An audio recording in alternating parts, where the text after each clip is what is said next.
यहाँहरु सबैलाई नमस्कार। आज तेस्रो श्रृंखला जुन सहकारीको, जहाँ opportunity and challenges of cooperative sector भन्ने सहकारी क्षेत्रको सम्भावना तथा चुनौतीको बारेमा एउटा सानो भिडियो क्लिप बनाउन गइरहेको छु। यो लकडाउनको कारणले गर्दा विद्यार्थीहरूलाई केही ज्ञान इन्गेज गराउनको लागि यो भिडियो क्लिप तयार गरेको। यो च्यानललाई तपाईहरुले राम्रो मान्नु भएको छ भने र कुनै पनि सहकारी क्षेत्रको समस्याहरू छ भने कमेन्ट बक्समा लेख्नको लागि अनुरोध गर्दछु र च्यानललाई सब्स्क्राइब गर्नको लागि अनुरोध गर्दै म आजको चाहिँ यो सहकारीको सम्भावना र चुनौतीको सन्दर्भमा केही प्रवचन गर्न गइरहेको छु। विशेषतः सहकारी क्षेत्रमा एकदमै सम्भावनाहरू मात्रै भइरहेको छ। अहिले यो अन्तर्राष्ट्रिय जगतमा नै एउटा नयाँ आर्थिक दर्शनको फिलोसफीको रूपमा चाहिँ यसलाई विकास हुँदै गइरहेको छ र अहिले यो नेपालको संविधान अन्तरिम संविधान 2063 ले पनि यसलाई तेस्रो मेरुदण्डको रूपमा लिएको थियो र हाल यो अहिलेको बजेट भाषण जुन अर्थमन्त्रीले गरेको बजेट भाषण ले पनि सहकारीलाई अझै थप सशक्त बनाउन गइरहेको छ। जस्तै समाज शोधन गृहको व्यवस्था गरेको छ, क्लियरिङ हाउसको व्यवस्था गर्न खोजिरहेको छ, डेबिट र क्रेडिटको माध्यमबाट हिसाब मिलान गर्ने यो राष्ट्रिय सहकारी विकास बैंकलाई, राष्ट्रिय सहकारी बैंकलाई यसको जिम्मा दिने निर्णय गरेको छ।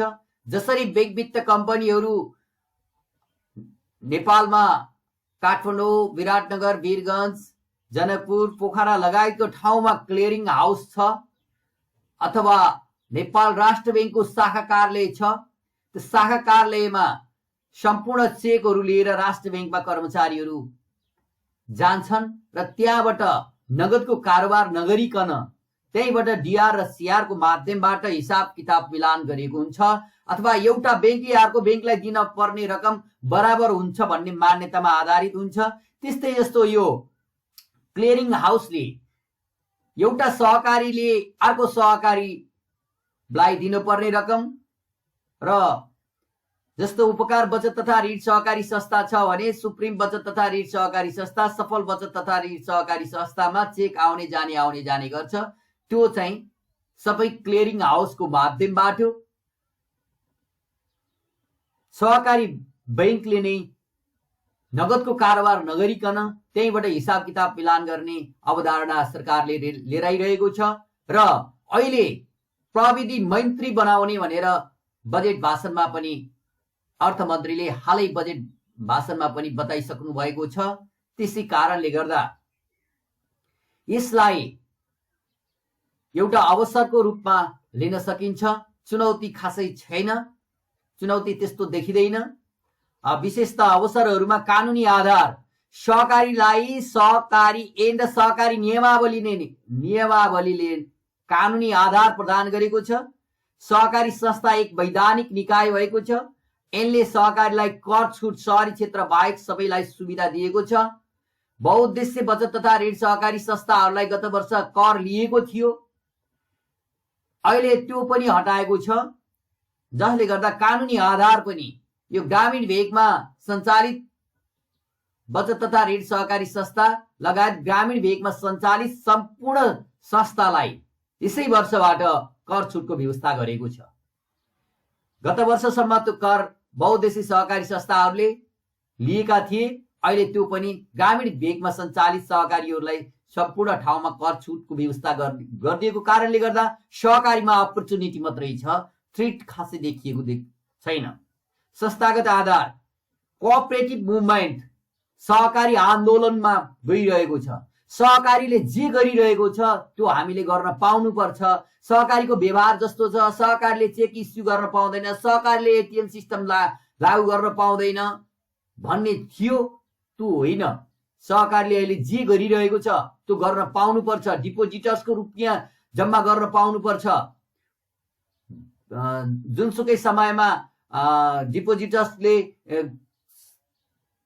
खाता खोलेको पैसा जसले पनि यो संस्थामा डिपोजिट गर्छु भन्दा पाउनुपर्छ भनेर एउटा आन्दोलनको रूपमा लिइरहेको छ। यो आन्दोलनमा समावेश गर्नको लागि राष्ट्रिय सहकारी संघ, राष्ट्रिय सहकारी बैंक, जिल्ला सहकारी संघ, विषयगत सहकारी संघ, प्रारम्भिक सहकारी संस्थाहरूले यो सहकारी आन्दोलनको रूपमा काम गरिरहेका छन्। यो आन्दोलनले केही मूर्त रूप पनि लिइसकेको छ। जस्तै सहकारीले एटीएम सिस्टम राख्नु हुँदैन, चेक इस्यु गर्नु हुँदैन भन्दा अहिले टोटल्ली यही 77 सालको बजेट भाषणमा अर्थमन्त्रीले क्यास रहित, क्यासको कारोबार नगर्ने गरेर कारोबार गर्ने भन्नेको अर्थ अब ई पेमेन्ट सिस्टम पनि सहकारीले गर्न पाउने भयो। त्यस कारणले गर्दा एटीएम सिस्टम पनि राख्न पाउने भयो। त्यस कारणले गर्दा सहकारी एउटा पहिला जे गरेको छ, अहिले जे गरेका छन् त्यो गर्न पाउनुपर्छ भन्ने थियो, त्यो गर्न पाइरहेको अवस्थाहरू यहाँ बुझ्न सकिन्छ। त्यस्तै सहकारीको क्षेत्र, सहकारी मन्त्रालय, सहकारी विभाग र 6वटा सहकारी प्रशिक्षण केन्द्रहरू आदिले सहकारी क्षेत्रको विकासमा सहयोग गरिरहेको पाइन्छ हामी। जस्तै यो डिभिजन सहकारी कार्यालय पनि थियो। डिभिजन सहकारी कार्यालयले हटिसकेको अवस्था छ र प्रत्येक गाउँपालिका अथवा नगरपालिकाहरूले नै यसको काम गर्नुपर्ने प्रावधान राखिदिएको कारणले गर्दा सहकारीको लागि भनेर छुट्टै एउटा काम गर्ने विभागहरू, मन्त्रालयहरू, प्रशिक्षण केन्द्रहरू राखिदिएको कारणले गर्दा थप अवसर प्राप्त गर्न सकिन्छ। International cooperative alliance and regional अफिसले सहकारीमा सहयोग गरिरहेका छन्। यो अन्तर्राष्ट्रिय सम्बन्ध विस्तार र क्षेत्रीय कार्यालयहरूले जस्तो यहाँ उपकार बचत तथा ऋण सहकारी संस्थाका कर्मचारी अथवा व्यवस्थापक अथवा सञ्चालकलाई अमेरिकामा गएर अथवा चाइनामा गएर अथवा जापानमा गएर प्रशिक्षणहरू दिने, समावेश गर्ने, सेमिनार गोष्ठीहरूमा समावेश गर्ने, प्रतिष्ठित जापानको प्रतिष्ठित सहकारीको भ्रमण गर्न जान दिने जस्तो व्यवस्थाहरू पनि सहकारीको अन्तर्राष्ट्रिय संगठनले अथवा क्षेत्रीय संगठनहरूले, क्षेत्रीय कार्यालयहरूले यसको काम गरिरहेको छ। यसले गर्दा पनि थप अवसरहरू मात्रै आइरहेको छ। त्यस्तै अन्तर सहकारी संघको संस्थाहरूको सहयोग, एक सहकारी संस्थाले अर्को सहकारी संस्थालाई बन्धुत्वको भावनाले हेर्छन्। एउटा संस्था डुब्यो भने अर्को संस्था पनि डुब्न सक्ने सम्भावनाहरू हुन्छ। त्यसकारणले सबैलाई सहयोगको भावना, जहाँ संकट परेको छ त्यो संस्थालाई चाहिँ सहयोग गर्नुपर्छ भन्ने भावना भएको हुन्छ। कुनै सहकारीमा चोरी भयो, चोरी भएपछि भोलिपल्टबाट विड्रहरू अलिकति बढी आयो भने त्यो थोरै अनियमित नगरिकिनी, सञ्चालकहरूले अनियमित नगरिकिनी त्यो गरेको भए बन्धुत्वको भावनाले हेर्ने, धनी मानिसहरूले चाहिँ त्यहाँ फेरि शेयर सदस्यहरूले त्यहाँ जम्मा गरिदिने जस्तो भावनाहरू भएको कारणले गर्दा सहकारीमा अब अवसर मात्रै देखिन्छ, खासै चुनौती चाहिँ देखिएको पाइँदैन। त्यस्तै संगठनात्मक समन्वय, कृषि तथा सहकारी मन्त्रालय, राष्ट्रिय सहकारी विकास बोर्ड, राष्ट्रिय सहकारी संघ, विषयगत केन्द्रीय संघ, सहकारी जिल्ला संघ, विषयगत जिल्ला संघ, प्रारम्भिक सहकारी संस्थाहरू अहिले हाल चाहिँ यो लगभग 20,000 भन्दा बढी भइसकेको अवस्था छ। प्रारम्भिक भनेको सुरुमा बचत तथा ऋण सहकारी संस्था, दुग्ध उत्पादक सहकारी संस्था अथवा कन्ज्युमर कोअपरेटिभ सोसाइटी, उपभोग्य सहकारी संस्था, अन्य यस्तै सहकारीहरू यो प्रारम्भिक सहकारी संस्था हुन् भने विषयगत भने फेरि विषय छुट्टिएर जाने, दुग्धको छुट्टै, कफीको छुट्टै, उपभोग्य सहकारी संस्थाको छुट्टै, बचत तथा ऋणको छुट्टै हुने यो विषयगत सहकारी संघ भयो। यिनीहरूको संगठनात्मक समन्वय गर्ने अथवा संरचनाहरू यहाँ देख्न सकिन्छ। त्यस्तै भातृत्वको विकास, सहकारी संस्थामा आबद्ध सबै सदस्यहरू एकै परिवारका सदस्यहरू हुन्छन्, आपसी सद्भाव सहयोग समन्वयबाट काम गर्दछन्। व्यक्तिको जीवनमा यसको महत्त्वपूर्ण स्थान रहन्छ, किनभने each for all all for each, कुनै एकजना व्यक्तिलाई परेको समस्या हामी सबैलाई परेको समस्या हो भन्ने भावना चाहिँ सहकारीमा हुन्छ। जस्तै कोरोना भाइरसको कारणले गर्दा कसैको मृत्यु भयो अहिले भने त्यो अवस्थामा उसले ऋण लिइरहेको थियो भने उसलाई समस्या पर्यो भने उसको परिवारलाई समस्या परिरहेको अवस्था छ भने ऋण मिनाहा पनि गरिदिन सक्ने सम्भावना हुन्छ। यहाँ बैंक वित्त कम्पनीमा त्यस्तो मिनाहा गर्ने सम्भावना हुँदैन भने यसमा त्यो एउटालाई परेको समस्या अर्कोलाई पर्छ। यहाँ हामी विवाह व्रतबन्ध आदिमा पूर्व कालदेखि कसैको विवाह व्रतबन्ध हुँदा उसको घरमा हामीले गाउँठाउँमा विशेषतः उसको घरमा हामीले चामल दाल पिठो रक्सी अथवा के खान्छ उसलाई चाहिँ सहयोग गर्ने, अथवा विवाह व्रतबन्धमा विवाहमा चाहिँ घरदुवा दिने, पछि मेरो छोरा या छोरीको बिहामा नि सहयोग गर्छ भन्ने भावनाले पूर्व कालदेखि नै यो भातृत्वको विकास, एउटालाई परेको समस्या अर्कोलाई पर्ने वातावरण चाहिँ भइरहेको पाइन्छ। त्यस कारणले सहकारीमा यस्तो भातृत्वको विकास भएको पनि पाइन्छ र बैंक वित्त कम्पनीमा यस्तो भातृत्वको विकास भएको भने खासै देख्न सकिँदैन। त्यस्तै जस्तो अहिलेको बजेट भाषणले पनि टेक्निकल एन्ड पेमेन्ट सिस्टम अथवा क्लियरिङ हाउसको माध्यमबाट प्रविधि मैत्री बनाउने, नगद चाहिँ को कारोबार नगर्ने बनाउने, क्लियरिङ हाउसको व्यवस्था गराउने, समाशोधनको व्यवस्था गराउने, समाशोधन गृहको व्यवस्था गराउने भनिएको छ। 1000 बचत तथा ऋण सहकारी संस्थालाई 3 अरब 60 करोड रुपियाँ चाहिँ कर्जा दिने र त्यहाँबाट इन्डस्ट्री, गरिब निम्न आय भएका मानिसहरूको इन्डस्ट्री, ट्रेड, एग्रिकल्चर सेक्टरहरूमा लगानी गर्ने भन्ने सरकारको अवधारणा छ। यसले पनि सहकारीलाई अवसर मात्रै दिएको पाइन्छ।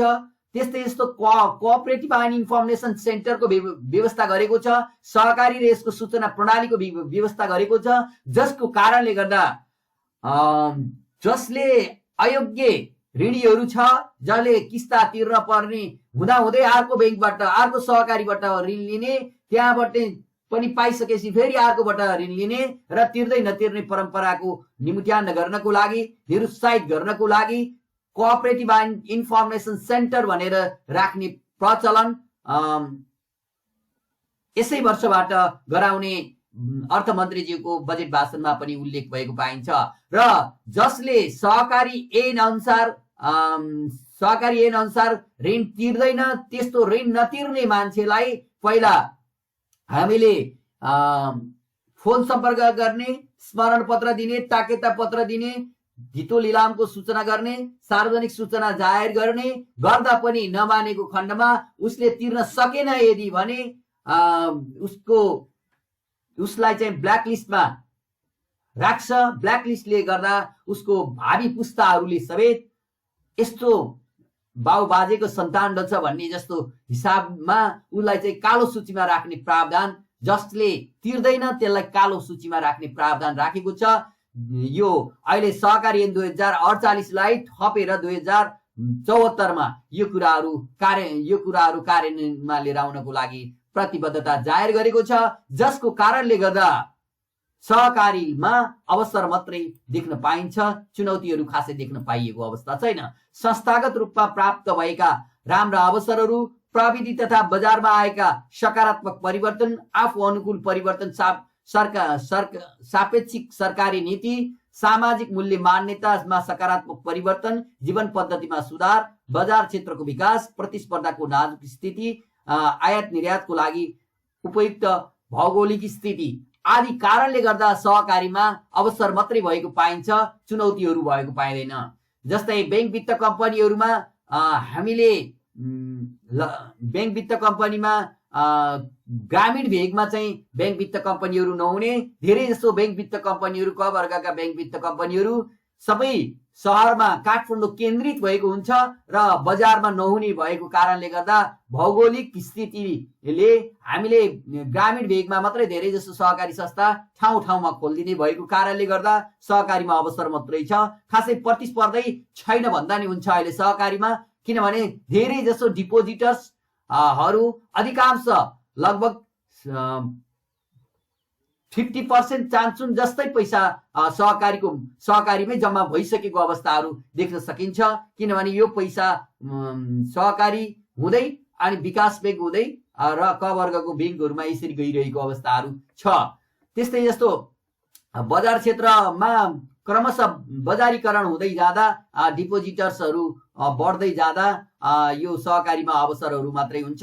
जीवन पद्धतिमा नि सुधार हुन्छ, किनभने सहकारीमा लगानी गरिसकेपछि त्यहाँबाट आएको लाभांशले उसको घर परिवारमा राम्रोसँग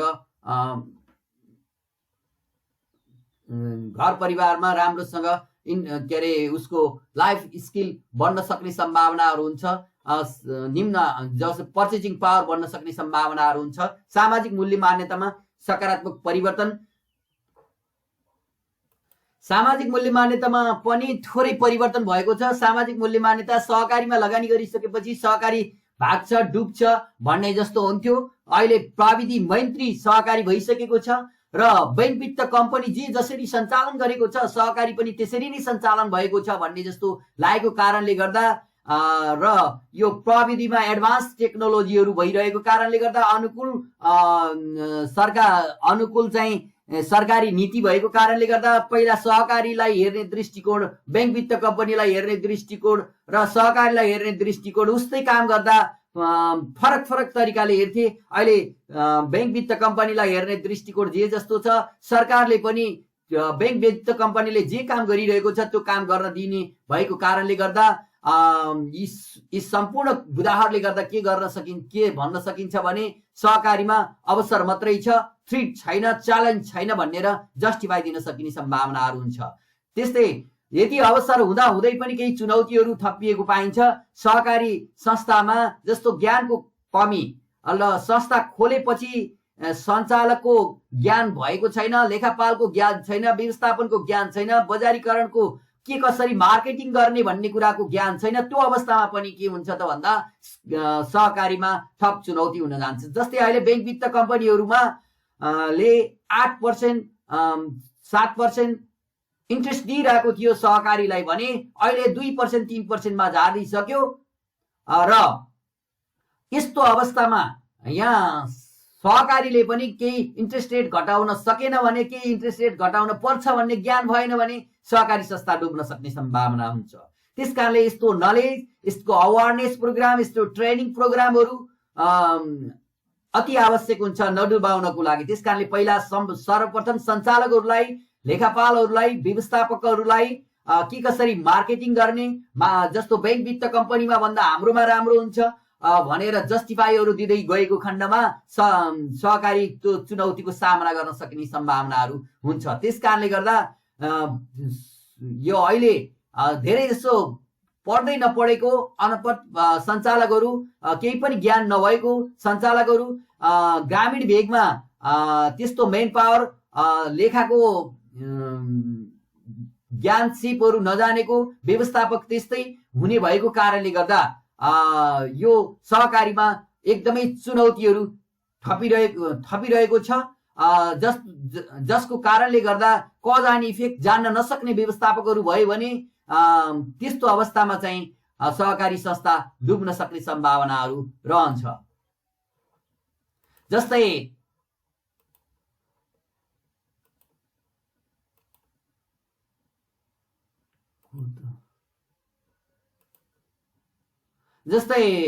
बैंक वित्त कम्पनीमा पनि यो ज्ञान छैन भने व्यवस्थापकहरूले डुबाइदिन सक्ने सम्भावना हुन्छ। जस्तो डिपोजिटर्सको डिपोजिट लिएको ल्याइछ, ग्रान्टिङ लोन कर्ज प्रवाह गर्दैन भने त्यो अवस्थामा बैंक वित्त कम्पनी पनि डुब्छ।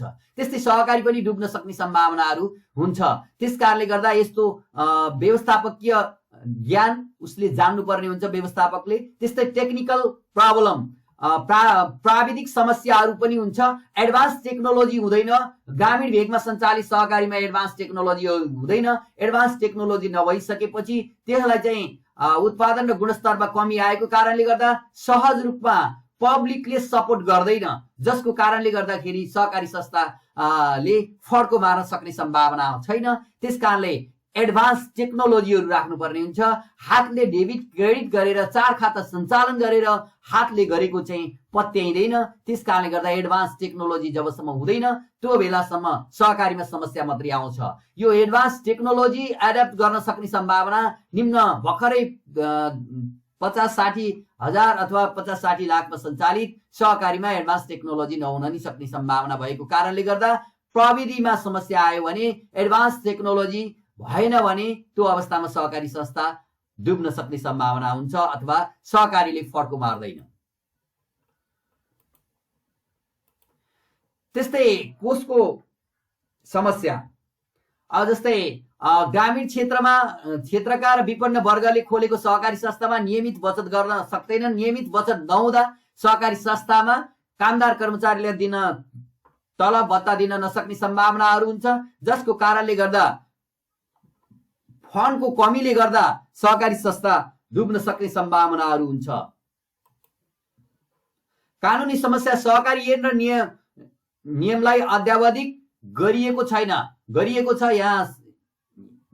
छ तर यहाँ यो माथि नेपालीमा लेखिएको कुरा यहाँ अलिकति चाहिँ नमिलेको र अङ्ग्रेजीमा लेखेको कुरा यहाँ मिलेको छ। म तलको कुरा नै भन्छु। लिगल प्रब्लम्समा विशेषतः even through the cooperative act and rules have been updated. There has been no regulation which has caused problem in the cooperative society. विशेषतः यसमा चाहिँ के छ त भन्दा नियमहरू त एक्टहरू, सहकारी एक्टहरू अपडेट हुँदै गइरहेका छन्। अपडेट हुँदा हुँदै पनि क्या नो रेगुलेसन, नो मोनिटरिङ। न त नियमन छ न त मोनिटरिङ नै छ। राम्रोसँग मोनिटरिङ नभएको कारणले गर्दा नै के हो त भन्दा सहकारीमा समस्या उत्पन्न भइरहेको छ, कानुनी समस्या छ। जतिखेर यहाँ मोनिटरिङ जबसम्म हुँदैन, जुनले अनियमित गरिरहेको छ त्यो सहकारीलाई जबसम्म कारबाहीको दायरामा ल्याइँदैन त्यो बेलासम्म सहकारी संस्थाहरू सुधार हुँदैनन्। त्यस कारणले गर्दा सहकारी संस्थालाई रेगुलेसन मोनिटरिङको एकदम अभाव छ। कोअपरेटिभ एक्ट मात्रै बनाएर भएन, त्यो एक्टलाई पूर्ण रूपमा पालना गर्नको लागि रेगुलेसन मोनिटरिङको अभाव छ, जसको कारणले गर्दा सहकारी संस्थामा एकदमै चुनौती भएको पाइन्छ। त्यस्तै जस्तो नेपालमा 2010 असफल इतिहास छ, फेलियर स्टोरी छ। नेपालमा 2010 सालमा सहकारी विभाग गठन भयो। त्यसपछि सहकारी संस्थाको गठन र विकास हुँदै आएको छ र पुराना सहकारी संघ संस्थाहरू क्रमशः बिग्रिँदै गएकाले जनमानसमा प्रतिकूल प्रभाव परिरहेको छ। कतिपय संस्थामा सञ्चालकहरूले अनियमित काम गरेको कारणले गर्दा, आफैले पैसा लिएर कुलेलाम ठगेको कारणले गर्दा एकदमै यो सहकारी संस्थाले गति लिन सकिरहेको छैन। त्यो सहकारी संस्था जस्तै त्यो होला नि, तेरो नि सहकारी भन्ने जस्तो हुन्छ। त्यस कारणले गर्दा यहाँ पहिलाका प्रतिष्ठित सहकारी संस्थाहरूले जुन फड्को नपार्दा र भइरहेको सहकारी संस्थामा पनि केही सञ्चालकहरूले राम्रो काम नगरेको कारणले गर्दा सहकारी संस्थाले जुन गति लिन पर्ने हो त्यो गति लिन सकेको छैन। त्यस्तै जस्तो अनुकूल कानुनी संयन्त्र नभएको कारणले गर्दा प्रतिकूल कानुनी संयन्त्र भयो। जस्तो कानुनमा जतिखेर ट्याक्स इन्क्रिज गरिरहने, पहिला 20% ट्याक्स लिइरहेको थियो, 20% ट्याक्स लिँदाखेरि सहकारी संस्थाले 20% नाफाको 20% तिर्नै नसक्ने अवस्था भयो। प्रतिकूल कानुनी संयन्त्र भयो। जस्तो गत वर्ष बहुउद्देश्य सहकारी संस्थाहरूलाई ग्रामीण भेगमा सञ्चालित बहुउद्देश्य सहकारी संस्थालाई पनि कर लिइदिरहेको थियो 5%। त्यो 5% करले ग्रामीण भेगमा सञ्चालित सहकारी संस्था, बहुउद्देश्य सहकारी संस्था, उत्पादनमूलक सहकारी संस्थालाई प्रतिकूल असर पारिरहेको पाइन्छ। त्यसकारणले अनुकूल कानुनी संयन्त्र भएन भने पनि सहकारी संस्था डुब्न सक्छ। सूचना प्रविधिको विकास राम्रो भएन भने सहकारी संस्था डुब्न सक्छ। प्रतिस्पर्धी क्षमताको विकास गराउन सकिएन, बजारले माग गरेको अनुसार दिन सकिएन भने, नयाँ प्रविधि जडान भएन भने, नयाँ विचारहरूलाई कार्यान्वयन गराइएन भने, सेवाग्राहीहरूको फक चाहनालाई सम्बोधन गरिएन भने, अर्थव्यवस्थामा आएको सङ्कट क्राइसिस जस्तै अहिले कोरोना भाइरसको कारणले गर्दा अर्थतन्त्र, बैंक, वित्त कम्पनीहरू पनि डुब्न सक्ने सम्भावना हुन्छ। किन डिपोजिटर्सको रकमको इन्ट्रेस्ट तिर्न पर्ने, उता लगानी गर्न नपाउने स्थिति यस्तो सिर्जना भइरहेको छ। बैंक, वित्त कम्पनी या सहकारीलाई यो मार यस्तो स्थिति रहिरह्यो भने पनि सहकारी संस्थामा चुनौती हुन जान्छ।